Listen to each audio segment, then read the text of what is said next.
Hello, civil engineers. I Prashant Sharma. Welcome you once again to your favorite channel, Civilians, the Civil Engineers. यहाँ पर हम youth publication की book के 15,000 approximate questions cover कर रहे हैं। सब्जेक्ट चल रहा है हमारा एस्टिमेशन क्वांटिटी सर्वेइंग, जिसका लाए हम पार्ट 18। इसमें हम 426 से 450 क्वेश्चंस तक कवर करने वाले हैं। टोटल इस सब्जेक्ट के 508 क्वेश्चंस इस बुक में गिवन है, जो पार्ट 21 तक हम कवर कर देंगे। So let's start from our very first question. Question number 426, MP sub engine 2016 and Jupiter presidency 2016। देखिए दोनों 2016 में कुछ क्वेश्चन पूछा गया। What area of a building is the total area of floor in between walls. Building का कौन सा area होता है total area of floor in between walls, और पूछा गया एरिया बिटवीन वॉल इज। दोनों तरह से क्वेश्चन मैंने आपको बता दिया है। तो ऑप्शन देखते हैं। It is floor area, plinth area, carpet area या फिर सर्कुलेशन एरिया। जो किसी बिल्डिंग का कौन सा एरिया है जो टोटल एरिया ऑफ फ्लोर है वॉल्स के बीच में, जो वॉल्स के बीच में एरिया होता है उसे हम क्या बोलते हैं, फ्लोर एरिया। क्या बोलते हैं, फ्लोर एरिया। यानी कि ऑप्शन ए करेक्ट आंसर है इस क्वेश्चन का। जो वॉल्स के बिटवीन का एरिया होता है उसे हम फ्लोर एरिया बोलते हैं। Moving to our next question, question number 427 पूछा गया SSC JEE 2017 evening shift 3rd of March। The covered area of a proposed building is 150 metre square and it includes a rear courtyard of 5 meter into 4 meter. If the prevailing plinth area rate for similar building is rupees 12,250 per meter square, what is its cost in rupees? तो याद रखना, अब इसने हमें बताया जो covered area 150 metre square है और रियर कोर्टेड का एरिया 5 मीटर इंटू 4 मीटर है। तो याद रखना जब प्लिंथ एरिया निकालना होता है तो टोटल एरिया में से हमेशा कोर्ट यार्ड का एरिया हमें माइनस करना है। जब भी कभी गिवन होगा कोर्ट यार्ड का एरिया वो हमें माइनस करना। तो कोर्टेड का एरिया कितना है, 5 इंटू 4, 150 माइनस 20, ये कितना हो जाएगा 130 मीटर स्क्वायर। कितना, 130 मीटर स्क्वायर। और रेट कितना है 130 इंटू 1250। जब इसे आप सॉल्व करेंगे वैल्यू आएगी आपकी 162,500, यानी कि 1,62,500 रुपीज़। देखिए प्लेन एरिया निकालने के लिए टोटल कवर्ड एरिया में से कोर्टयार्ड का एरिया माइनस करना पड़ेगा आपको, क्योंकि वो ओपन होता है। ओपन एरिया प्लेन एरिया में इंक्लूड नहीं होते हैं। तो कोर्टयार्ड का एरिया माइनस किया तो 130 मीटर स्क्वायर एरिया है। रेट गिवन है प्लेन एरिया का 130 इंटू 1,250 में मल्टीप्लाई करेंगे तो 1,62,500, यानी कि ऑप्शन सी वैल्यू आ जाएगी। तो ऑप्शन सी यहाँ पर हो जाएगा हमारा करेक्ट आंसर। बेसिक चीज़ यही थी कि प्लेन एरिया निकालते कैसे हैं। कोर्टयार्ड का एरिया माइनस करना पड़ता है, याद रखना है। आगे ऐसे बहुत सारे क्वेश्चन रिपीट होंगे, जितने भी एग्जाम्स आते हैं उसमें क्वेश्चन बार बार रिपीट होता है। Moving to next question, question number 428 पूछा गया MP sub engineering 2017 second meeting में। For sanitary and water supply works what percentage of the estimated cost of the building works are usually provided in an estimate. कि sanitary और water supply works हैं, total estimated cost का कितना percentage हम उसको लेकर चलते हैं। ऑप्शन देखते हैं। 8% for sanitary work and 7% for water supply, 8% for sanitary work and 8% for water supply, 7% for sanitary work and 8% for water supply, and 7 for sanitary work and 7 for water supply. तो मैं आपको बता दूं ये 8% होता है सैनिटरी वर्क के लिए और 8% ही होता है वाटर सप्लाई के लिए। याद रखेंगे सैनिटरी की बात कर रहा है उसके लिए भी 8% है और वाटर सप्लाई के लिए भी ये 8% है। तो दोनों के लिए 8% है। याद रखना, अगर कभी क्वेश्चन ऐसा आता है एग्जाम में SSC में तो आपको ये पता होना चाहिए। तो ऑप्शन बी हो जाएगा करेक्ट आंसर। सैनिटरी वर्क हो या वाटर सप्लाई हो तो टोटल एस्टिमेट का 8% दोनों को हम लेते हैं। नेक्स्ट क्वेश्चन देखते हैं। क्वेश्चन 429 पूछा गया है SSC JEE 2011 morning shift and Chhattisgarh professional exam 2016। Floor area ratio means. देखिए ये क्वेश्चन जो है फ्लोर एरिया रेशियो का, ये बहुत सारे एग्जाम्स में रिपीट होता है और बेसिकली हर एक सिविल इंजीनियर को ये चीज़ पता होनी चाहिए कि फ्लोर एरिया रेशियो हम निकालते कैसे हैं। ऑप्शन देख लेते हैं एक बार। Total floor area of all floors minus area of ground floor divide by area of plot, total floor area of all floors minus area of ground floor divide by area of plinth, option C total floor area of all floors divide by area of plot, and option D total floor area of all floors divide by area of plinth. तो याद रखना हमेशा जो floor area ratio होता है, जितने भी floors हैं उनका जो एरिया है वो ऐड हो जाएगा और डिवाइड किससे करेंगे, जो एक प्लॉट का एरिया है। एक्चुअली बात क्या हो रही है, फ्लोर एरिया रेशो। जितना एरिया हमें गिवन है, यानी एक प्लॉट का एरिया गिवन है, उसमें हमने कितनी कंस्ट्रक्शन की, कितने फ्लोर्स हमने बिल्डअप किए, वही तो फ्लोर एरिया रेशो हो गया। किसी एरिया में कितने फ्लोर्स हमने बनाए हैं वो फ्लोर एरिया रेशो हो गया। अब बेसिक सी चीज़ है, total floor area of all floors divide by area of plot. Floor area ratio क्या था, total floor area divide by area of plot into 100। Basic सी चीज़ें, आगे न्यूमेरिकल भी आएंगे उसमें आपको चीज़ें और क्लियर होती जाएंगी। तो ऑप्शन सी करेक्ट है। जो फ्लोर एरिया रेशियो होता है वो होता है हमारा total floor area of all floors divide by area of plot into 100, यानी कि ऑप्शन सी हो जाएगा इस क्वेश्चन का हमारा करेक्ट आंसर। अगला क्वेश्चन देखते हैं, क्वेश्चन नंबर 430 पूछा गया एमपी सब इंजीनियर 2016 में, open areas courtyard and balconies are not included in which area flooring valuation.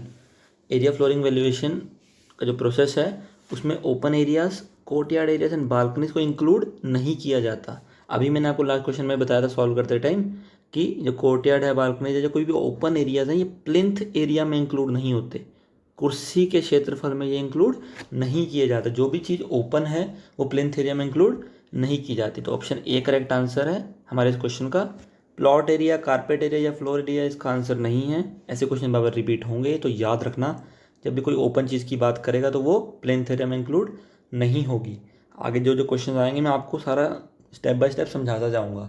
मैं आपको एक क्वेश्चन में सब कुछ बता के कंफ्यूज नहीं करना चाहता, इसलिए मैं स्टेप बाय स्टेप क्वेश्चन के अकॉर्डिंग आपको चीज़ें क्लियर करता जा रहा हूँ। और मैं आपको प्रॉमिस कर सकता हूँ मेरी वीडियोस देखने के बाद आप किसी भी एग्ज़ाम का कोई भी क्वेश्चन उठाएंगे तो मैं आपको श्योर कर सकता हूँ, अगर आप 10 क्वेश्चन कर रहे हैं या 20 क्वेश्चन कर रहे हैं तो अराउंड आप 90% क्वेश्चन को बिना किसी झिझक के सॉल्व करने वाले हैं, बिना किसी गलती के। बट प्रोवाइडेड कि आप अच्छे से मेरी वीडियोस को देखें, नोट्स बनाएं और अच्छे से चीज़ों को समझें। नेक्स्ट क्वेश्चन देखते हैं, क्वेश्चन नंबर 431 पूछा गया SSC 2017 morning shift, SSC 2014, DMRC 2017। देखिए 3 एग्जाम में सेम क्वेश्चन पूछ लिया गया है। Pick up the item of work not included in the plinth area estimate. देखिए क्वेश्चन में क्या पूछा है ये मार्क करना आपको आना चाहिए, क्योंकि अभी से हैबिट बनाएंगे, प्रैक्टिस में हैबिट बनाएंगे, तभी एग्ज़ाम में उसे एग्जीक्यूट आप कर पाएंगे। क्योंकि एग्ज़ाम में बहुत जल्दी आपको भागना पड़ता है क्वेश्चन करते टाइम, तो आपको ऐसी चीज़ें मिस कर जाता है। कोई भी स्टूडेंट होगा वो इस चीज़ों को मिस ज़रूर कर जाता है, बट अगर आपने प्रैक्टिस की है पहले से ही तो आप इन चीज़ों को मिस नहीं करेंगे। तो याद रखेंगे, यहाँ भी लिखा है ऑप्शन, कुर्सी प्लिंथ क्षेत्रफल आकलन में यह आइटम शामिल नहीं होता है, यानी कि प्लिंथ थ्योरम में क्या इंक्लूड नहीं होता। देख लेते हैं, वॉल थिकनेस, रूम एरिया, वरांडा एरिया, कोर्टयार्ड एरिया। अभी मैंने आपको बताया था कि कोर्टयार्ड एरिया हो, ओपन एरिया हो या बालकनीज हो, ये इंक्लूड नहीं होती हैं प्लिंथ एरिया में। तो ऑप्शन डी है इसका करेक्ट आंसर। बट यहाँ से हमें सीखना क्या है कि क्या क्या इंक्लूड होता है, यानी कि वॉल थिकनेस इंक्लूड होती है, जी हाँ होती है। रूम एरिया इंक्लूड होता है, जी हाँ। और कोर्टयार्ड एरिया भी और वरांडा एरिया भी इंक्लूड होता है, बट कोर्टयार्ड एरिया इंक्लूड नहीं होता। अगला क्वेश्चन देखते हैं, question number 432 NMRCG 2017, the process of arriving at the rough cost of a project is was called. एक प्रोसेस है कहाँ तक पहुँचने का, एक प्रोजेक्ट के रफ कोस्ट तक, उस प्रोसेस को हम क्या बोलते हैं। देखते हैं option, detailed estimate, detailed cost, estimation, abstract cost और रफ कॉस्ट। तो याद रखेंगे इसे हम बोलते हैं एस्टिमेशन, प्राकलन। एस्टिमेशन ही तो एक प्रोसेस होता है किसी एक रफ कॉस्ट पे पहुंचने का। हम बोल देते हैं कभी कभी कॉन्ट्रैक्टर को या किसी दोस्त को भी कि यार ये मुझे एक एस्टिमेट लगा के बता दे, एक रफ एस्टिमेट लगा के बता दे कि इस काम में कितना खर्चा आएगा। तो उस प्रोसेस को हमने क्या बोला रफ कॉस्ट पे पहुंचने के लिए, उसे हम बोलते हैं एस्टिमेशन। बेसिक सी चीज़ है, डेली लैंग्वेज हम इसे को एज यूज़ भी करते हैं। तो ऑप्शन बी करेक्ट आंसर हो जाएगा हमारे क्वेश्चन नंबर 432 का। नेक्स्ट क्वेश्चन देखते हैं, क्वेश्चन नंबर 433 एनएमआरसीजी 2017, ये हिंदी में पूछा गया है। डैश को इमारत के चौकी यानी कि प्लिंथ के हिस्से में शामिल नहीं किया जाता, यानी कि इंक्लूड नहीं किया जाता। ऑप्शन देखते हैं, कैंटिलीवर पोर्च का क्षेत्र, लैंडिंग के साथ लिफ्ट और दीवार, सीढ़ी के आवरण का क्षेत्र, जमीनी स्तर के दीवार। तो याद रखना क्या कि कैंटिलीवर पोर्च का जो क्षेत्र होता है इसे इंक्लूड नहीं किया जाता। और क्या इंक्लूड नहीं किया जाता, लॉफ्ट को इंक्लूड नहीं किया जाता, और आपको अभी मैंने बताया था बालकनीज को इंक्लूड नहीं किया जाता प्लिंथ में, कोर्टयार्ड को इंक्लूड नहीं किया जाता। ये सब चीज़ें मैंने आपको बता दी हैं। कोई भी ओपन एरिया है, बालकनीज है, कोर्टयार्ड है, लॉफ्ट है, कैंटिलीवर पोर्च का कोई एरिया है, इन्हें इंक्लूड नहीं किया जाता प्लिंथ एरिया में। तो किन किन को इंक्लूड किया जा रहा है यहाँ पर, लैंडिंग के साथ लिफ्ट और दीवार यस, सीढ़ी का क्षेत्र यस, जमीनी स्तर की दीवार यस। ममटी को भी इंक्लूड किया जाता है, किसको, ममटी, आपने बोला सुना होगा ममटी, ममटी को इंक्लूड किया जाता है। एग्जाम में क्वेश्चन आए तो याद रखना कि ममटी को इंक्लूड किया जाता है। तो ऑप्शन ए है इस क्वेश्चन का हमारा करेक्ट आंसर। आई होप आपको चीज़ें समझ आ रही हैं। मैं आपको बताता जा रहा हूँ क्या इंक्लूड नहीं है, क्या है, कौन सी चीज़ एग्जाम ओरिएंटेड हैं। तो आप चीज़ों को प्लीज़ अंडरस्टैंड कीजिए और जो इंपॉर्टेंट चीज़ें हैं उनके नोट्स ज़रूर बनाते जाइएगा।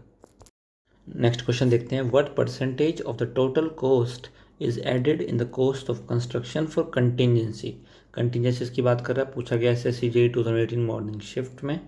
ऐसे ही बहुत सारे एग्जाम्स में पूछा गया। यूपी SSC JEE 2016 में पूछा गया, यूपी जल निगम 2016 में पूछा गया, ऐसे ही MP सब इंजीनियरिंग 2017 में भी ये क्वेश्चन पूछा गया। ऐसे ही 3 से 4 एग्जाम्स में ये क्वेश्चन रिपीट हुआ है। तो याद रखना, मैंने आपको बताया था 3 से 5% तक होती है। कितनी? 3 से 5%, बट मेनली हम 3% ही लेके चलते हैं। बट ऑप्शन देखेंगे आप तो 2%, 1%, 5 एंड 15%। तो ऑप्शन सी यानी कि 5% ही सूटेबल आंसर है। 3 से 5% ये होती है कंटिजेंसी कॉस्ट टोटल प्रोजेक्ट के कॉस्ट का। तो ऑप्शन सी है करेक्ट आंसर। मैंने आपको बता दिया था पहले भी कि 3 से 5% होती है। क्वेश्चन नंबर 436, MP व्यापम सब engineering 2017, when cross walls or veranda walls join the main wall, the center line length gets reduced by। ये याद रखना है, कोई क्रॉस वॉल या वेरांडा वॉल से ज्वाइन करती है मेन वॉल को, तो जो सेंटर लाइन लेंथ है वो कितना रिड्यूस हो जाती है। देखते हैं option. Full breadth of each section, 1.5 breadth of each section, half breadth of each section है, नन ऑफ द अबव। तो याद रखना, जब क्रॉस वॉल और वेरांडा वॉल्स है वो मेन वॉल को जाके ज्वाइन करेंगी तो सेंटर लाइन लेंथ कितने से रिड्यूस हो जाएगी? ये हो जाएगी हमारी half breadth of each section, यानी कि विड्थ के सेक्शन का हाफ हो जाएगी।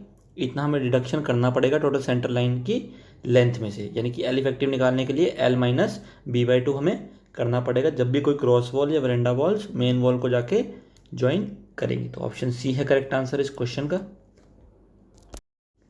देखते हैं question number 437, MP Vyapam draftsman 2016, find the carpet area based on the given information. Carpet area निकालने की बात कर रहा है। कारपेट एरिया क्या होता है? जितने एरिया में हम कारपेट को बिछा सकें, ठीक है, उसे हम बोलते हैं carpet area. Built up area of the building कितना गिवन है? 85 मीटर स्क्वायर। रेट पर प्लिंथ एरिया गिवन 2500 रुपीज़, ठीक है। Assume it's a single storeyed building and wall area is 15% of plinth area. ये सिंगल स्टोरेड बिल्डिंग है और जो wall area है वो प्लिंथ एरिया का 15% है। अब हमें कारपेट एरिया चाहिए जिसमें हम कारपेट बिछा सकते हैं। तो वॉल पे तो कारपेट आप नहीं बिछा सकते ना, मतलब ये एरिया को हमें माइनस करना पड़ेगा। देखते हैं, बेसिक तरीका पहले करा देता हूँ, फिर मैं आपको शॉर्ट ट्रिक से भी सिखाऊंगा। 85 मीटर स्क्वायर है, इसी का आपको 15% माइनस करना पड़ेगा। तो 85 इंटू 15%, तो ये वैल्यू आ जाएगी आपकी 72.25 स्क्वायर मीटर। 72.25 स्क्वायर मीटर, यानी कि ऑप्शन ए करेक्ट हो जाएगा यहाँ पे। ये तो हो गया हमारा बेसिक तरीका। फास्ट तरीका देखिए, इतना अगर आपने कर दिया तो आपके एग्ज़ाम में क्वेश्चन छूट जाएंगे। मैं आपको बताना चाहता हूँ, एग्ज़ाम में आप मार्क्स तो स्कोर करते जाएंगे बट कहीं ना कहीं आपका पेपर छूट जाएगा, कहीं ना कहीं आपका एग्ज़ाम के इंपॉर्टेंट क्वेश्चन भी छूट सकते हैं। फास्टली करने का तरीका ये है एक इंटेलिजेंट इंजीनियर का। कैसे करेंगे देखिए, 15% उसने डिडक्शन करने को बोला है, तो डायरेक्ट आप क्या करेंगे, इसको 85 को किससे मल्टीप्लाई कर दें? 0.85 से। डायरेक्ट आप इसको इससे मल्टीप्लाई कर देंगे तो आपको वैल्यू मिल जाएगी 72.25। आप करके देख लीजिएगा। 85 इंटू 85 डिवाइड बाई 100 जब आप करेंगे तो 72.25 स्क्वायर मीटर आपको आंसर मिल जाएगा। तो आपका ये थोड़ा सा टाइम बच जाएगा कैलकुलेशन करने का। जब आप 85 इंटू 15 डिवाइड बाई 100 करेंगे तो आपका एक स्टेप थोड़ा सा कम हो जाएगा और आपको डायरेक्ट यहीं से ही मल्टीप्लाई करके आंसर मिल जाएगा, option A. Question number 438, Rajasthan SSB JEE 2016, during preparation of an estimate following factors are considered. जब भी किसी एस्टीमेट को प्रिपेयर कर रहे हैं, इनमें से कौन से फैक्टर्स को हम कंसीडर करेंगे, पूछा गया राजस्थान SSB JEE 2016 में। Option A is availability of material, location of site, location availability of labour and all of the above. तो क्वेश्चन हम पहले भी ऐसा देख चुके हैं कि मटेरियल की अवेलेबिलिटी यस, साइट की लोकेशन भी कंसीडर करते हैं जी हाँ, लोकेशन अवेलेबिलिटी ऑफ लेबर भी एक फैक्टर होता है जिसे हमें कंसीडर करना पड़ता है during preparation of a estimate. तो ऑप्शन डी हो जाएगा यहाँ पे correct answer, all of the above. मैंने आपको बताया था जब भी इन जनरल क्वेश्चन हो या ऐसे क्वेश्चन हो जिसमें को सब कुछ सही लग रहा हो तो प्लीज़ ऑप्शन डी को मार्क करने की कोशिश करें। अगर आप किसी क्वेश्चन के ऑप्शन को नेगेटिव कर सकते हैं, यानी कि किसी ऑप्शन को क्रॉस कर सकते हैं, तो ज़रूर कीजिएगा। बट अगर आपको लगता है सारे ही ऑप्शन सही हैं या इन जनरल हैं तो प्लीज़ ऑप्शन डी को मार्क कीजिएगा ताकि आप मार्क्स स्कोर कर सकें। Question number 439 MP Vyapam draftsman 2016, find the floor ratio of the building, यानी कि फ्लोर एरिया रेशियो की बात कर रहा है। ठीक है, given area of the plot 25 into 30 metre square, built up area of the building 250 metre square, uncovered area of the building is 15 metre square. तो अब हमें फ्लोर एरिया रेशियो निकालने की बात कर रहा है या फ्लोर रेशियो की बात ये कर रहा है। अब प्लॉट का एरिया कितना हो गया, प्लॉट का एरिया आप यहाँ से निकाल सकते हैं 25 into 30 which is 750 square metre, ये आ गया हमारा प्लॉट का एरिया। बट आपको पहले फ्लोर का एरिया भी निकालना पड़ेगा। फ्लोर का एरिया कैसे निकालेंगे आप, टोटल बिल्टअप एरिया में से आपको जो कोर्टयार्ड का एरिया वो आपको माइनस करना पड़ेगा। तो कैसे हो जाएगा ये 250 माइनस 15, ये हो जाएगा हमारा 235 मीटर स्क्वायर। कितना हो जाएगा फ्लोर का एरिया 235 मीटर स्क्वायर। तो अब आपको फ्लोर का रेशो बताना है। फ्लोर का रेशो निकालने के लिए आप कैसे करेंगे, 235 divide by area of plot जो हमने निकाला था कितना 750। तो जब आप 235 को 750 से डिवाइड करेंगे तो वैल्यू मिलेगी आपको कितनी 0.31, यानी कि ऑप्शन ए हो जाएगा यहाँ पे करेक्ट आंसर। बेसिक सी चीज़ है, प्लॉट का एरिया निकाला 25 into 330 750 मीटर स्क्वायर, और बिल्टअप एरिया में से अनकवर्ड एरिया को माइनस करेंगे तो आपको वैल्यू मिलेगी 250 माइनस 15 करके 235 मीटर स्क्वायर। अब फ्लोर रेशो निकालना है तो area of floor divide by area of plot, पीछे हमने पढ़ा था ऐसे ही क्वेश्चन, फ्लोर एरिया रेशो निकालने का तरीका था। तो 235 divide by 750 gives you value 0.31, यानी कि ऑप्शन ए। अगला क्वेश्चन देखते हैं, question number 440 NPCC JEE 2017, which of the following is not one of the main purposes of estimating in a civil contract. Not पूछ रहा है, मेन पर्पसेज में से नहीं है एक एस्टिमेशन का। To justify investment based on cost to benefit ratio, to invite tenders and prepare bills for payments, to form a basis of arbitration litigation and to fix up completion period of a given volume of work. तो अब option को ध्यान से पढ़िए कि justify करना है investment based on cost to benefit ratio, yes ये एक टेक्निकल टर्म है कॉस्ट टू बेनिफिट रेशो, ये एक हमारा मेन पर्पस हो सकता है। To invite tenders and prepare bills for payment, yes tender को इनवाइट करने के लिए, बिल को प्रिपेयर करने के लिए हम एस्टिमेशन का प्रोसेस करते हैं। To form a basis of arbitration in litigation, जी नहीं ये गलत ऑप्शन है यहाँ पे। ऑप्शन डी देखते हैं, to fix up completion period for a given volume of work, जी हाँ ये भी बिल्कुल करेक्ट है। तो ऑप्शन सी यहाँ पर पढ़ने के बाद हमें पता चल गया कि ये इनकरेक्ट ऑप्शन है। तो बेसिक सी चीज़ है, अगर आप क्वेश्चन को ध्यान से भी पढ़ना जानते हैं, बेसिक सेंस रखते हैं, तो आप क्वेश्चन को बहुत इजीली सॉल्व कर पाते हैं। देखते हैं question number 441 DMR3 JEE 2002, when the width is 10 square metre in plan area an excavation exceeding 1.5 metre with depth not exceeding 30 centimetre it is termed as. तो मैंने पुराने जितने भी पार्ट्स किए हैं उसमें ऐसे क्वेश्चन आए थे, तो मैंने आपको बताया था जब भी डेप्थ जो है लेस देन 30 सेंटीमीटर है, जो डेप्थ है वो लेस देन 30 सेंटीमीटर है, तो उसको हम क्या बोलते हैं, उसको हम बोलते हैं सरफेस एक्सकेवेशन। क्या बोलते हैं उसको हम, सरफेस एक्सकेवेशन। और इसको हम कैलकुलेट करते हैं स्क्वायर मीटर में, यानी कि हम इसकी डेप्थ को कंसीडर ही नहीं करते क्योंकि डेप्थ बहुत कम है, इसलिए अगर लेस देन 30 सेंटीमीटर डेप्थ है तो सरफेस एक्सकेवेशन है, और इसको हम जो कैलकुलेट करते हैं वो स्क्वायर मीटर में करते हैं, ना कि क्यूबिक मीटर में। तो ऑप्शन बी है यहाँ पे correct answer, surface excavation. In future अगर ऐसा क्वेश्चन आता तो आप कंफ्यूज नहीं होइएगा बिल्कुल भी। Moving to next question, question number 442 airport authority of India JEE 2015, the first stage of construction is. Construction की पहली स्टेज क्या होती है, ऑप्शन देखते हैं। Preparation of estimate, survey of the site, initiation of proposal and allotment of funds.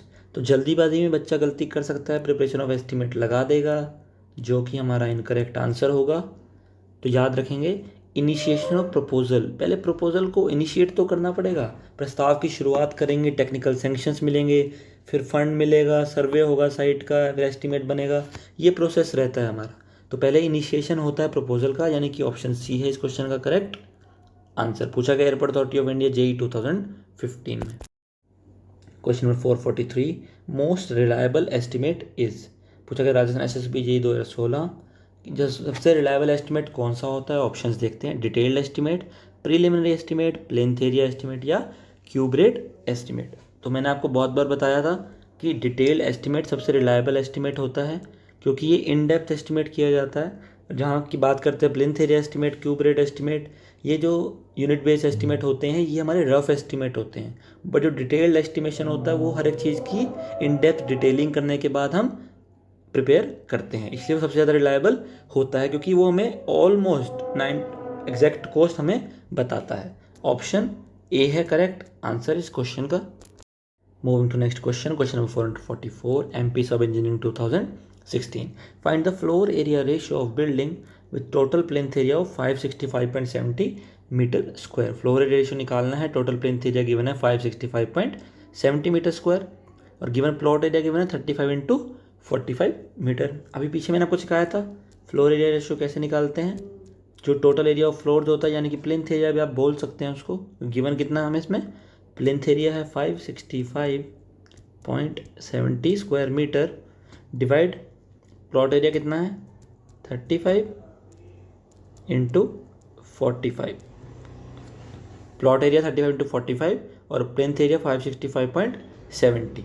जब आप इसको सॉल्व करेंगे तो आपको वैल्यू क्या मिलेगी 0.359। 444 का क्वेश्चन का आंसर हो जाएगा ऑप्शन ए 0.359। इन फ्यूचर ऐसा क्वेश्चन आएगा तो आप गलती नहीं करने वाले, बहुत इजी तरीके मैंने आपको समझा दिया इस क्वेश्चन को सॉल्व करने का। Moving to next question, question number 445, MP sub engineering 2016 में पूछा गया। Find the value of building if the plinth area is 350 meter square and the cost of the construction of a similar building in a similar locality is rupees 1700 per meter square। तो basic सा तरीका है, plinth area given है, plinth area का rate given है, तो basic mathematics लगा देंगे 350 × 1700। 350 × 1700 जब आप करेंगे तो ऐसा एक ही ऑप्शन है जिसके पीछे 3 zeros हैं, 595,000। इसका आंसर हो जाएगा ऑप्शन डी। अगर आपको ऑप्शंस पढ़ने आते हैं तो आप देखिए आपको पेन उठाने की भी ज़रूरत नहीं पड़ेगी, कैलकुलेट करने की भी ज़रूरत नहीं है, क्योंकि एक ही ऑप्शन है जिसमें लास्ट में 3 zeros आ रही हैं, बाकी सब में 001, 002, 003 है। तो ऑप्शन डी हो जाएगा यहाँ पे correct answer 5,95,000 rupees. Question number 446 यूपीआरवी एनएलजे 2014 में पूछा गया। एक अस्पताल के निर्माण में जिसमें दीवारों की लंबाई 260 मीटर है कुल लागत आई 7,80,000। उसी प्रकार की दूसरी अस्पताल जिसकी दीवारों की लंबाई 200 मीटर की है तो लागत कितनी आएगी। तो जब हम छोटे होते थे अपनी 4th-5th क्लास में, आप ये यूनिट मेथड पढ़ा होगा। यूनिटरी मेथड कैसे सॉल्व करते थे हम, अगर 260 मीटर के लिए कॉस्ट आ रही है हमारी 7,80,000 तो 200 मीटर के लिए कितनी आएगी। बेसिक सी चीज़ है, जब 260 मीटर के लिए 7,80,000 है तो 200 मीटर के लिए कितनी आएगी देख लेते हैं। 7,80,000 divided by 260 multiplied by 200। 7,80,000 divide by 260 into 200 unitary method हमने यूज़ किया। जब इसे सॉल्व करेंगे ये 260 है नीचे, ऊपर इंटू 200 है। जब इसे आप सॉल्व करेंगे तो आपको वैल्यू मिलेगी कितनी 6 लाख रुपीज़। कितनी 6 लाख रुपीज़। 260 मीटर के लिए 7,80,000 है तो 200 मीटर के लिए कितना हो जाएगा 7,80,000 डिवाइड बाई 260 इंटू 200, तो वैल्यू आएगी 6 लाख, यानी कि ऑप्शन बी। बेसिक मैथ हमने यूज़ किया और क्वेश्चन को हमने इजीली सॉल्व कर लिया। Moving to next question, question number 447 SSC JE 2016 में पूछा गया है। For building project estimate which method is generally use in PWD. तो मैंने आपको बताया था कि पीडब्ल्यूडी मेथड हमारा कौन सा होता है। पीडब्ल्यूडी मेथड कौन सा होता है हमारा, ऑप्शन देखते हैं। Central line method, long wall short wall method, crossing method या शॉर्ट वॉल मेथड, यानी कि ऑप्शन बी करेक्ट हो जाएगा यहाँ पे, long wall and short wall method. मैंने आपको बताया था जो लॉन्ग वॉल और शॉर्ट वॉल मेथड है ये थोड़ा लेंदी होता है, बट इसको पीडब्ल्यूडी यूज़ करती है। बट अगर आपको फास्ट मेथड चाहिए तो वो सेंट्रल लाइन का जो मेथड होता है वो फास्ट मेथड होता है as compare to long wall and short wall method. अगर एग्जाम में कोई क्वेश्चन आपको डिफिकल्ट लग रहा है तो प्लीज़ एक बार ऑप्शंस को ज़रूर पढ़िएगा। उससे क्या होता है कभी कभी दिमाग में चीज़ें स्ट्राइक कर जाती हैं कि यार ये तो मैंने सुना था, ये तो मैंने पढ़ा था, ये तो मैंने कहीं देखा था, तो वो एग्ज़ाम में क्वेश्चन आप इजीली सॉल्व कर पाते हैं। तो क्वेश्चन से घबराइएगा नहीं, ऑप्शन एक बार ज़रूर पढ़ना ताकि एग्ज़ाम में आप वो क्वेश्चन भी कर सकें जो शायद आप छोड़ने वाले थे। क्वेश्चन नंबर 448 एसएससी 16 में पूछा गया। एन एस्टिमेट इज, प्राकलन क्या होता है।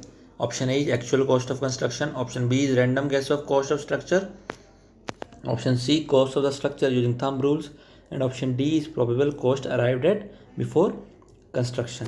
तो क्या होना चाहिए आप इसका आंसर आपके हिसाब से? तो देखते हैं, एक्चुअल कॉस्ट ऑफ कंस्ट्रक्शन हो सकता है? नहीं, एक्चुअल कॉस्ट बता देता तो बात ही क्या थी। ये एक एस्टिमेट है, ये एक रफ एस्टिमेट होता है, रफ कॉस्ट बताता है किसी भी कंस्ट्रक्शन की। एक्चुअल कॉस्ट तो तभी पता चलती है जब प्रोजेक्ट कंप्लीट हो जाता है, क्योंकि कंटिजेंसीज हैं, बहुत सारे चार्जेस लगते हैं, तो इमरजेंसी कॉस्ट भी आ जाते हैं, तो आप उसमें एक्चुअल कॉस्ट प्रोजेक्ट खत्म होने के बाद ही बता सकते हैं। एक random guess of cost structure, ये भी गलत चीज़ है। Cost of the structure using thumb rules, ये भी गलत है। But probable cost arrived at before construction, yes, एक कॉस्ट हम कंस्ट्रक्शन से पहले बता देते हैं, एक प्रोबेबल कॉस्ट की इतने ही अप्रॉक्सीमेट लगने वाला है, उसी को हम एस्टिमेट तो बोलते हैं। तो ऑप्शन डी है करेक्ट आंसर। कभी कभी आपको दो ऑप्शन में कन्फ्यूजन हो सकता है, बट आपको मोस्ट सूटेबल ऑप्शन लगाना है जो टेक्निकली साउंड हो, जो आपको इन जनरल ना लगे बट टेक्निकली साउंड, वो ऑप्शन होना चाहिए। ऑप्शन डी है करेक्ट आंसर। देखते हैं क्वेश्चन नंबर 449, पार्ट 18 का second last question, SSC JEE 2016 में पूछा गया। Estimate for electrical wiring is prepared on the basis of. Electrical wiring का जो एस्टिमेट प्रिपेयर किया जाता है वो किस बेसिस पे किया जाता है? ऐसा ही क्वेश्चन हमने पहले किया था, एक हॉस्पिटल की बात हो रही थी कि हॉस्पिटल का अगर एस्टिमेट कर रहे हैं किस बेसिस पे करते हैं, उसमें हम एस्टिमेट कर रहे थे नंबर ऑफ बेड्स पे।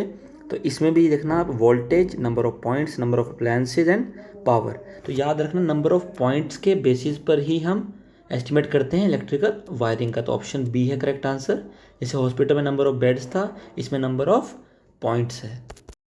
सो moving to last question of part 18, question number 450, NPCC JEE 2017, which of the following is not a method for estimating building works. इनमें से कौन सा एक मेथड नहीं है बिल्डिंग वर्क्स को एस्टिमेट करने का? देखते हैं options, Lee Chatelier method, crossing method, long and short wall method या सेंटर लाइन मेथड। इस क्वेश्चन को आप दो तरीके से कर सकते हैं, एक एलिमिनेशन से और एक अगर आपको ज़्यादा नॉलेज है उससे भी। देखिए याद रखना, ली चैटलियर मेथड जो है ये बीएमसी में पढ़ते हैं, ये यूज़ होता है साउंडनेस चेक करने के लिए सीमेंट की, साउंडनेस टेस्ट करने की, किसकी? सीमेंट की। साउंडनेस ऑफ सीमेंट टेस्ट करने तो ली चैटलियर मेथड हम वहाँ पे यूज़ करते हैं। तो याद रखना ये एक मेथड नहीं है बिल्डिंग वर्क एस्टिमेट करने का, बट क्रॉसिंग मेथड जी हाँ ये है। लॉन्ग और शॉर्ट वॉल मेथड हम पढ़ते आए हैं, सेंट्रल मेथड भी हम पढ़ते आए हैं। अगर एलिमिनेशन करना है तो आप सी और डी को तो ऐसे ही हटा सकते हैं, क्रॉसिंग मेथड भी आप हटा देंगे। ऑप्शन ए हमारा करेक्ट आंसर हो जाएगा क्वेश्चन नंबर 450 का। तो यहीं पे हमारा एंड होता है part number 18। Thank you for watching our video. आप लोगों के सपोर्ट के बिना ये चीज़ें पॉसिबल ना हो पाती। आप हमारी वीडियोस को बहुत प्यार दे रहे हैं, आप अपने फ्रेंड्स में ज़रूर शेयर कीजिएगा हमारी वीडियोस, क्योंकि ये कंटेंट है बहुत इंपॉर्टेंट है, बहुत ही ऐसा कंटेंट है जो आपको यूट्यूब पे इजीली नहीं मिलता है। लोग बहुत सारी चीज़ें पढ़ाते तो हैं, बट ये जो बुक है बहुत कम चैनल्स कवर करते हैं और इतनी थॉरली बहुत रेयर ही चैनल्स कवर करते हैं। और मैं आपको एश्योर कर सकता हूँ ये बुक पढ़ने के बाद देखने, एक्चुअली बुक बहुत हैवी हैं, बल्कि बुक्स हैं, अराउंड 15,000 क्वेश्चन सॉल्व करना पढ़ना, it's not an easy task. और वो भी आपको चीज़ें याद रखने की बहुत दिक्कत हो जाती है, और ऊपर से एक्सप्लेनेशन हिंदी में है तो इंग्लिश मीडियम को बहुत दिक्कत होती है इसको पढ़ने में। तो जो सिविल इंजीनियर्स ने जो यूट्यूब चैनल है उन्होंने इनिशिएटिव लिया है आपको इस बुक को इंग्लिश लैंग्वेज के थ्रू आपको एक्सप्लेन करें हम। तो यहाँ पर पार्ट 18 एंड होता है। Thank you so much for your support. So keep loving us, keep sharing us. Thank you so much.